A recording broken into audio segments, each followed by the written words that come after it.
Good Monday morning. As you can tell, I am a hot mess because the week has started. And my name is Trinity. Welcome to Basoteria. And I am not herring. I was out and about all weekend, so it's almost like I have the kid off to school. I have the animals fed and watered. I have got my coffee from the gas station.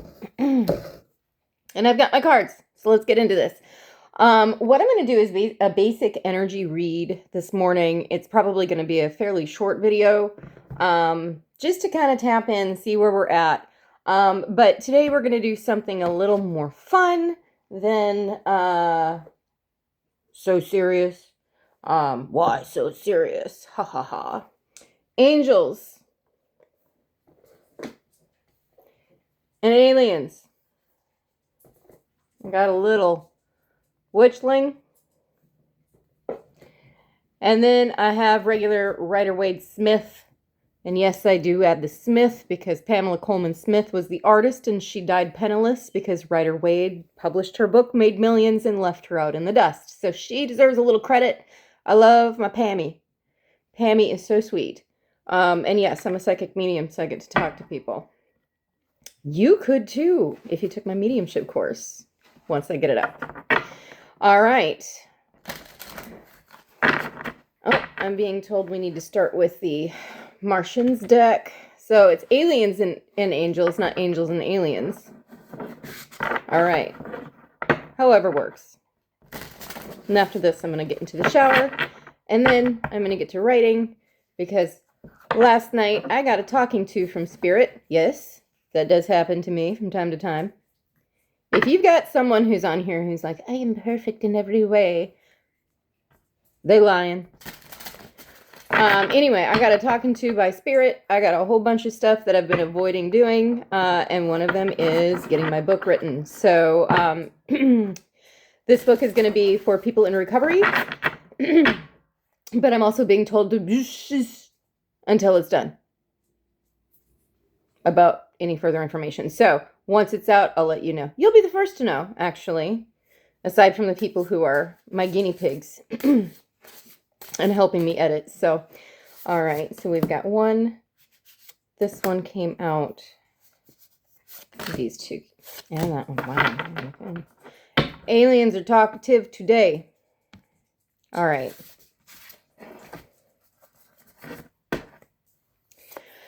All right. We've got the flower of life. We've got the shadow self. Crop circles. Men in black. And third eye. All right. So looking at this, it would appear that you have been really striving very, very hard to come into balance within the self. And you've been very successful at that because you realized at a certain point that you needed to integrate your shadow as a part of that healing process. And right now you've been noticing a lot of signs all around you.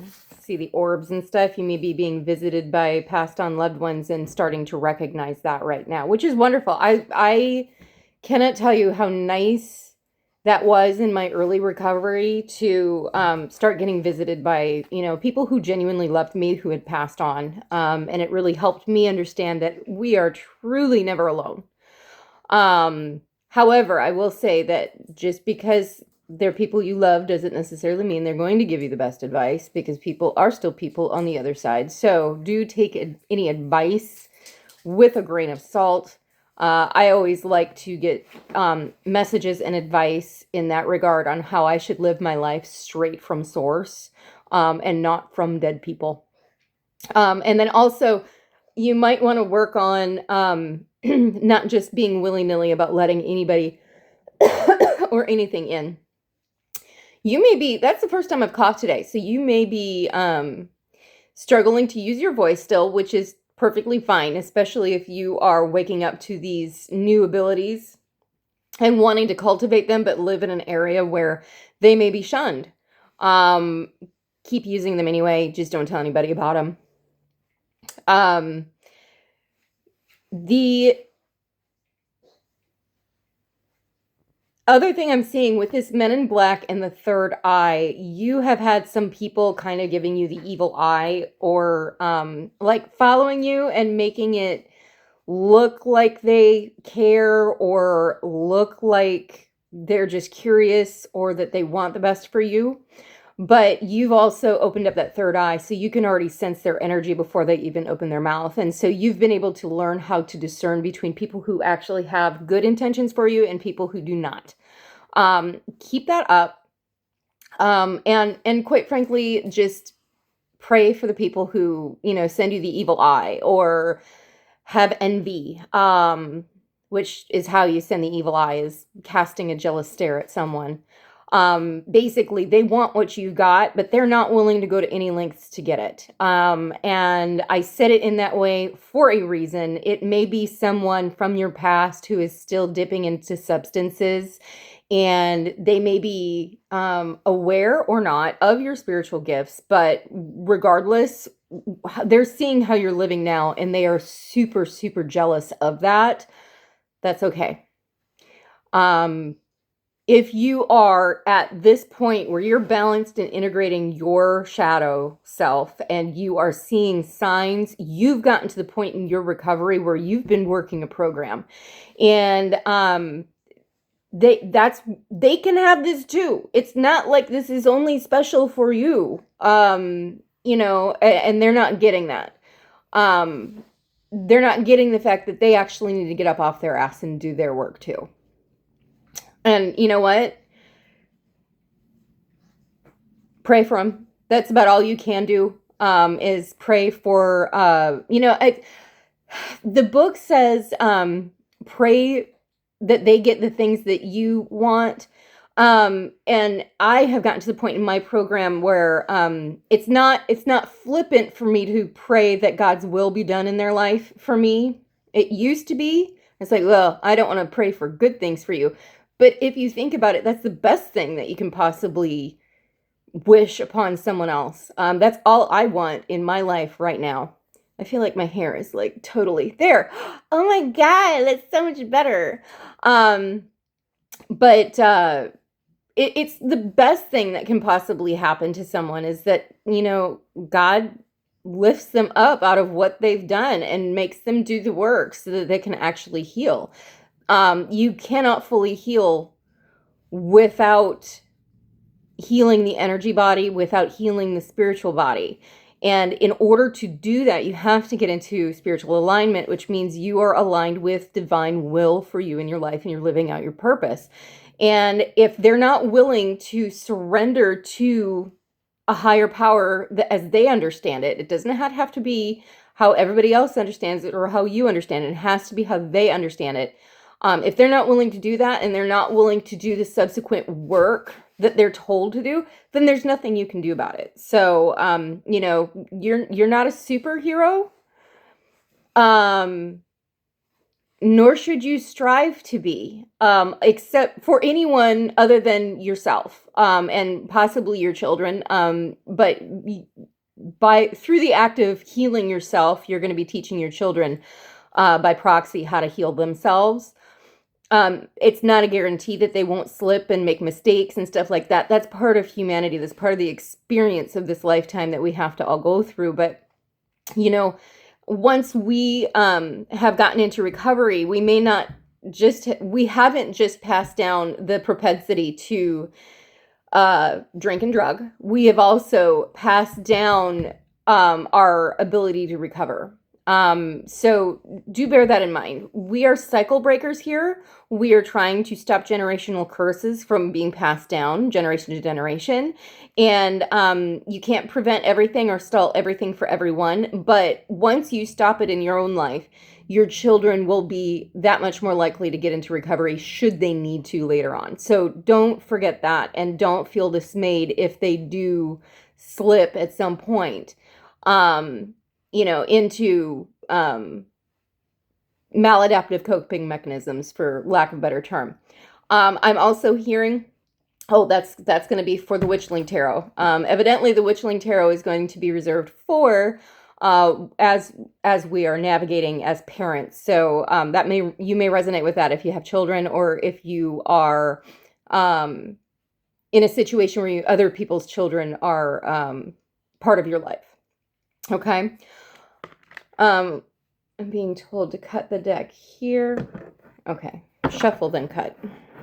All right. I have the holographics one, so it's very shiny because I'm a raccoon and can't just have a regular deck. I just was looking at my shelf and I'm like, I don't have like just a classic Rider-Waite tarot. I've got a lot of tarot decks, but I don't have classic Rider-Waite. The only one I have is this one, and Rider-Waite-Smith, sorry. And it's shiny. So it's not even a classic one. So, all right. The outline and the artwork is classic. Okay. And then split here. All right. Page of Swords. Okay. And then I'm being told to take, oh, we got the Chariot. And then at the bottom of the, oh my, okay. Bottom of the deck, we've got the Four of Wands and the Two of Cups. Followed by the Five of Pentacles and the Fool. Okay, you need to let go of lack mentality because you actually have someone incoming for a partnership with you. And if you are constantly looking at what you don't have or complaining about your life circumstances right now, you won't have energetic room for them to come in. And they actually are being sent here as a helper. Again, use discernment. Typically speaking, when Spirit sends somebody really good in, the universe will also throw in a bunch of batshit crazy people. So, at least one. I've noticed, like, if I have someone who asks me on a date, then like within 48 hours, I'll have 2 other people ask me on a date. And it's my job to figure out who was sent from the divine and who was sent by, negative entities who want to throw me off balance. And you know what? If you are having trouble discerning who you should be choosing, you can always choose yourself. You don't have to move forward in relationship, but this is looking like it is a partnership. It could be platonic, career, or romance, but it is going to be something or someone who is sent in to help you with your healing process is what I'm being told. This is coming in very fast. However, you are told to focus on yourself, focus on your studies. If you're in school, focus on any research that you need to be doing. As far as launching something, like right now, I am in the process of gathering my previous research for the book that I'm writing. Okay. So it doesn't necessarily have to look like traditional school. It's just you're educating yourself. The other thing that you're being warned about is to keep distractions at a minimum, because once you start working on this and you get the energies focused, it's going to happen fast. So faster than you think it's going to be. So I would set maybe a plan or a timeline on when you would like to get something done. But don't be surprised if it happens faster than that. Just don't be unrealistic in when you're making your goals and plans. Okay. Because if you say, oh, I'm going to write like a 300-page book in 2 weeks, if you can get that done, bravo. But it's more, for most mere mortals, it's not possible. So bear that in mind. Like maybe make a 6-month time period. And it's like, that way you have 6 months to really work on it. But then also make a weekly plan. Like every Monday, I'm going to, get up, get my coffee, do what I need to do for my morning routine, and then I sit down at the computer. I'm going to write for an hour. If you can make that a daily practice, it doesn't necessarily have to be an hour, but a daily practice in little increments, this is really going to start to take off because you will be in the energetic habit on a daily basis. Okay. So I'm going to keep the Page of Swords at the bottom of the deck with it turned up. And that one we've already used. So we're going to go ahead and do the angel answers. And I'm also being told, I can take this one out. We're going to just, anybody who's, these people are distractions. If you're worried about what people think or why they're watching you, don't worry about it. Also, if you're on social media like I am here, you're going to get Page of Swords or Men in Black cards. Okay? Because obviously I want people watching me. Duh, that's why I'm doing this. So, all right. So, let's go ahead and call in Archangel Michael himself, because he's been coming to me a lot lately and he's been giving me some really good guidance. Archangel Michael, what will be the outcome if the collective takes the advice to make this a daily habit of researching and following through with what they would like to do? All right. It will come in perfect timing.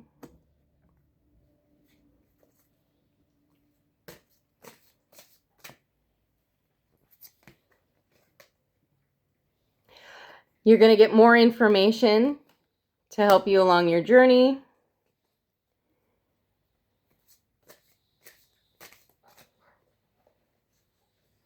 Oh, this one,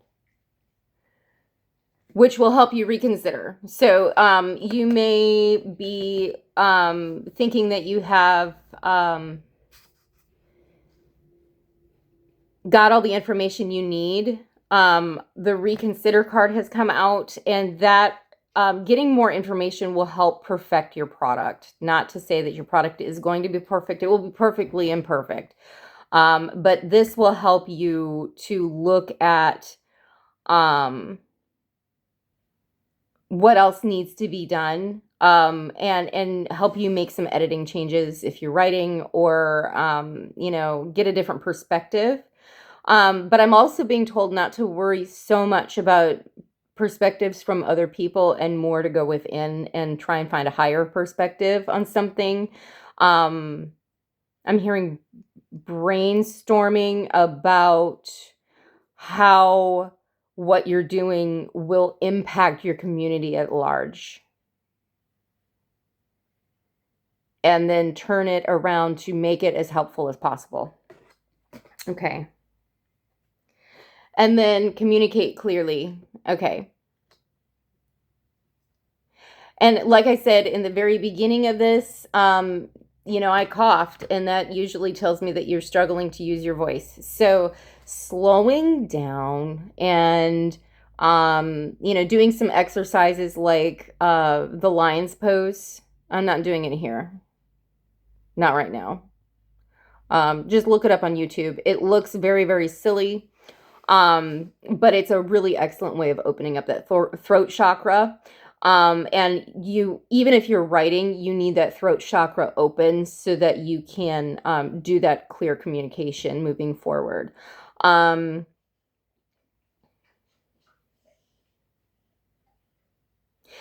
hearing, even if you're an artist and you're painting and not communicating through words, there's more than one form of communication. And so opening up that throat chakra will really, really help you in that.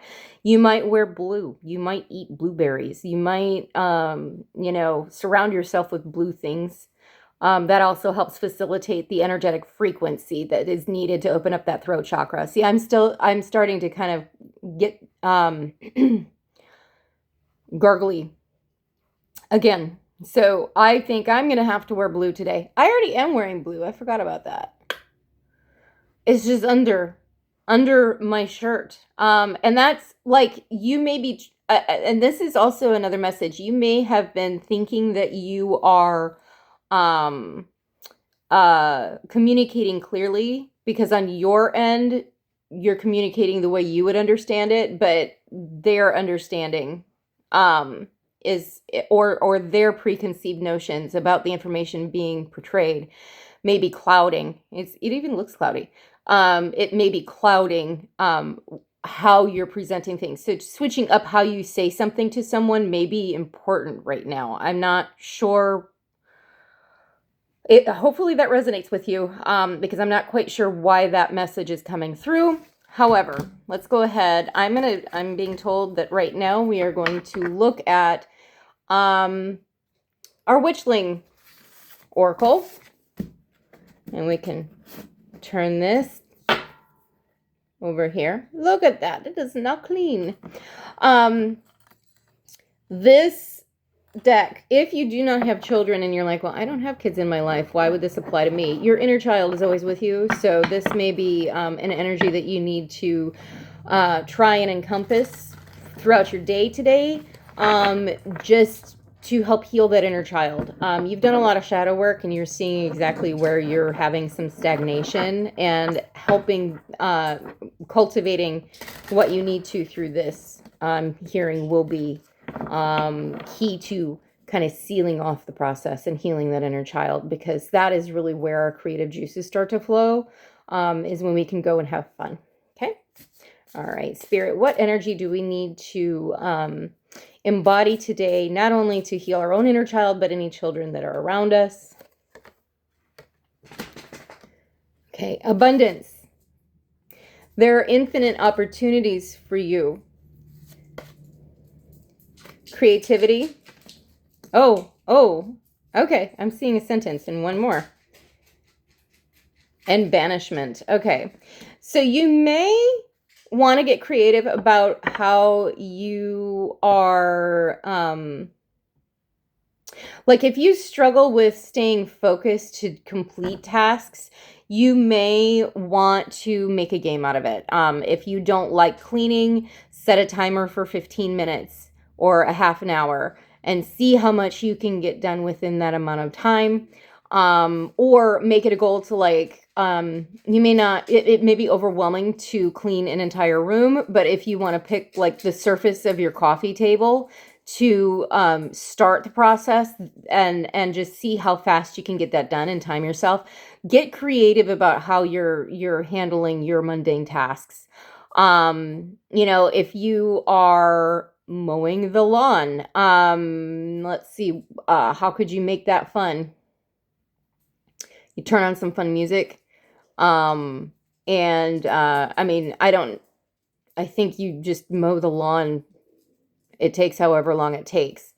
But viewing it from the standpoint of I'm getting physical activity in, and that's really beneficial to my body. Changing up how you approach different tasks will be highly beneficial for you and your children right now. I'm hearing that this is more applicable to, like, if you've been telling your kid to clean their room and they have not been cleaning their room, you might, they may need someone physically present in there to keep them on task.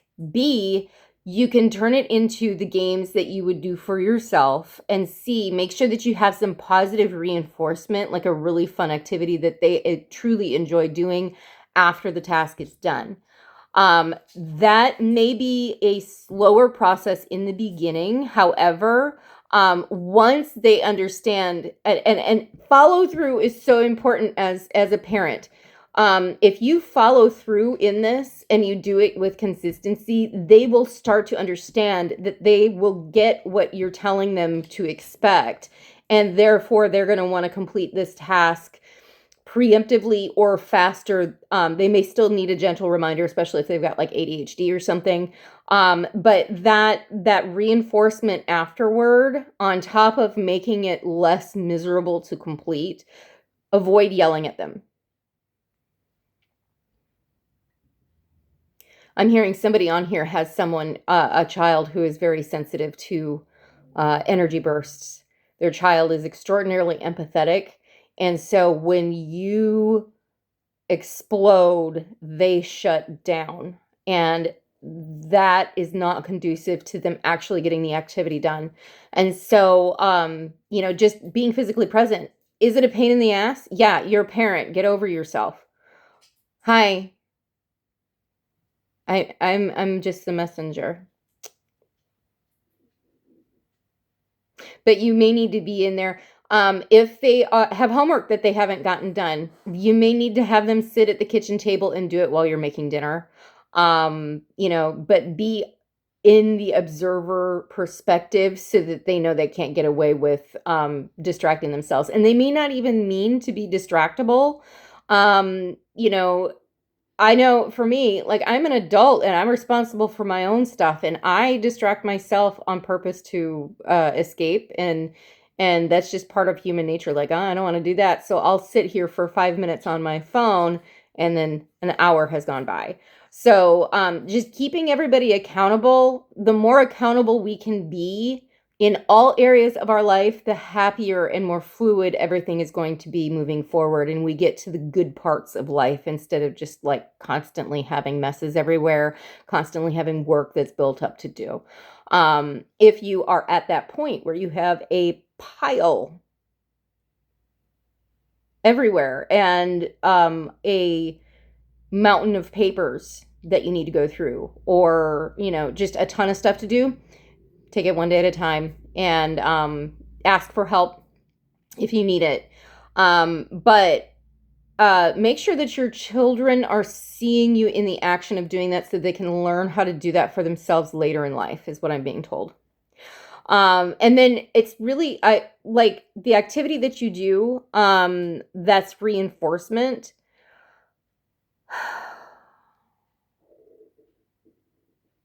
The more creative you can get in that process, the more abundant you will be moving forward, is what I'm hearing. All right. Now I have to actually go do my work that I don't want to do. But such is life. And you know what? In recovery, I don't have to do anything. I get to do stuff. There was a time period where I didn't have access to a phone or a car or anything like that because I was in early recovery and couldn't be trusted with all of that. So I need to remind myself of where I've come from so that I appreciate where I'm at now. All right. That's all I've got for you today. If no one's told you, know that I love you. Take care.